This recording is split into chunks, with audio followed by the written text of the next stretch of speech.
नमस्ते दोस्तों, क्रिकेट के एक और रोमांचक अपडेट में आपका स्वागत है। आज हम बात कर रहे हैं इंडियन प्रीमियर लीग आईपीएल 2025 के 19वें मुकाबले की, जो 6 अप्रैल 2025 को हैदराबाद के राजीव गांधी इंटरनेशनल स्टेडियम में सनराइजर्स हैदराबाद और गुजरात टाइटंस के बीच खेला गया। ये मैच बेहद शानदार रहा, जहां गुजरात टाइटंस ने सनराइजर्स हैदराबाद को 7 विकेट से करारी शिकस्त दी। तो चलिए इस रोमांचक मुकाबले की पूरी कहानी विस्तार से जानते हैं। टॉस और पहली पारी, सनराइजर्स की लड़खड़ाती बल्लेबाजी। गुजरात टाइटंस के कप्तान शुभमन गिल ने टॉस जीतकर पहले गेंदबाजी करने का फैसला किया और उनका ये निर्णय बिल्कुल सही साबित हुआ। गुजरात के गेंदबाजों ने कमाल का प्रदर्शन करते हुए सनराइजर्स हैदराबाद को 20 ओवरों में 8 विकेट के नुकसान पर सिर्फ 152 रनों पर रोक दिया। सनराइजर्स की बल्लेबाजी की शुरुआत निराशाजनक रही। उनके विस्फोटक सलामी बल्लेबाज ट्रेविस हेड 8 रन और अभिषेक शर्मा 18 रन जल्दी ही पवेलियन लौट गए। दोनों ही विकेट गुजरात के तेज गेंदबाज मोहम्मद सिराज ने झटके, जिन्होंने अपनी गेंदबाजी से सनसनी मचा दी। पावर प्ले में ही सनराइजर्स की टीम दबाव में आ गई थी और 6 ओवरों के बाद उनका स्कोर 2 विकेट पर 45 रन था।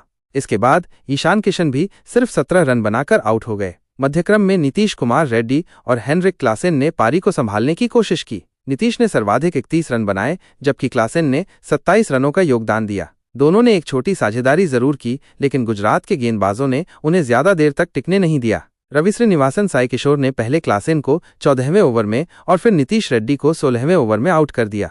अंत में कप्तान पैट कमिंस ने कुछ आकर्षक शॉट्स लगाते हुए सिर्फ 9 गेंदों में नाबाद 22 रन बनाए, लेकिन तब तक काफी देर हो चुकी थी। मोहम्मद सिराज ने आखिरी ओवर में 2 और विकेट लेकर अपना चौथा शिकार पूरा किया। अनिकेत वर्मा 18 रन बनाकर और सिमरजीत सिंह 0 पर आउट हुए। सिराज ने 4 ओवरों में सिर्फ 17 रन देकर 4 महत्वपूर्ण विकेट हासिल किए, जो मैच का रुख बदलने वाला प्रदर्शन था। प्रसिद्ध कृष्णा ने 2 विकेट और साई किशोर ने भी 2 विकेट लिए। इस तरह सनराइजर्स की पारी 152 रनों पर सिमट गई। दूसरी पारी, गुजरात की शानदार बल्लेबाजी और जीत। 153 रनों का लक्ष्य गुजरात टाइटंस के लिए चुनौतीपूर्ण हो सकता था, क्योंकि सनराइजर्स के पास मोहम्मद शमी और पैट कमिंस जैसे बेहतरीन गेंदबाज मौजूद थे। गुजरात की पारी की शुरुआत साई सुदर्शन और शुभमन गिल ने की, लेकिन तीसरे ओवर में शमी ने सुदर्शन को सिर्फ 5 रन पर आउट कर दिया। इसके बाद जोस बटलर भी कुछ खास नहीं कर सके और चौथे ओवर में पैट कमिंस की गेंद पर 0 पर आउट हो गए। गुजरात का स्कोर 2 विकेट पर 16 रन हो गया था और ऐसा लग रहा था कि सनराइजर्स वापसी कर सकता है।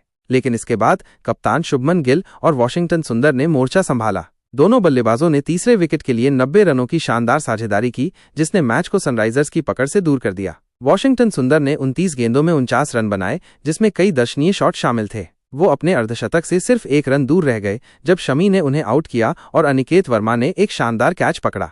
शुभमन गिल ने एक छोर को मजबूती से संभाले रखा और एक बेहतरीन कप्तानी पारी खेली। उन्होंने 43 गेंदों में नाबाद 61 रन बनाए, जिसमें कई चौके शामिल थे। सुंदर के आउट होने के बाद शेरफैन रदरफोर्ड इम्पैक्ट प्लेयर के तौर पर मैदान पर आए और उन्होंने आते ही आक्रामक बल्लेबाजी शुरू कर दी। रदरफोर्ड ने सिर्फ 16 गेंदों में नाबाद 35 रन बनाए, जिसमें 6 चौके और एक छक्का शामिल था। उनकी तूफानी पारी ने गुजरात को तेजी से लक्ष्य की ओर अग्रसर किया। अभिषेक शर्मा के 1 ओवर में रदरफोर्ड ने लगातार 4 चौकों सहित 18 रन बटोरे। गुजरात टाइटंस ने 16.4 ओवरों में ही 153 रन बनाकर 7 विकेट से शानदार जीत दर्ज की। उनके पास अभी भी 20 गेंदें शेष थीं, जो उनकी प्रभावी जीत को दर्शाती है। शुभमन गिल को उनकी शानदार बल्लेबाजी के लिए सराहा गया, जबकि मोहम्मद सिराज को उनके बेहतरीन गेंदबाजी प्रदर्शन के लिए प्लेयर ऑफ द मैच चुना गया। सिराज ने कहा कि अपने घरेलू मैदान पर खेलना और अपने परिवार के सामने प्रदर्शन करना उनके लिए एक विशेष अनुभव था। मैच का नतीजा और आगे की राह। सनराइजर्स हैदराबाद के लिए यह हार उनकी लगातार चौथी हार थी। सीजन की शुरुआत में 286 रनों की विशाल जीत के बाद उनकी बल्लेबाजी और गेंदबाजी में स्थिरता की कमी दिखाई दे रही है। कप्तान पैट कमिंस ने माना कि यह पिच हैदराबाद की पारंपरिक पिच से अलग थी और उनकी टीम को बल्लेबाजी में लय पाने में कठिनाई हुई। दूसरी ओर गुजरात टाइटंस की यह लगातार तीसरी जीत है, जिसने उन्हें अंक तालिका में तीसरे स्थान पर पहुंचा दिया है। दोस्तों, यह था सनराइजर्स हैदराबाद और गुजरात टाइटंस के बीच हुए रोमांचक मुकाबले का पूरा लेखा जोखा। गुजरात टाइटंस ने खेल के हर विभाग में सनराइजर्स को मात दी। मोहम्मद सिराज की शानदार गेंदबाजी, शुभमन गिल की कप्तानी पारी और वॉशिंगटन सुंदर व शेरफैन रदरफोर्ड का महत्वपूर्ण योगदान इस जीत के मुख्य कारण रहे। सनराइजर्स को अब अपनी रणनीति पर पुनर्विचार करना होगा, क्योंकि उनकी बल्लेबाजी में लगातार कमजोरी दिख रही है।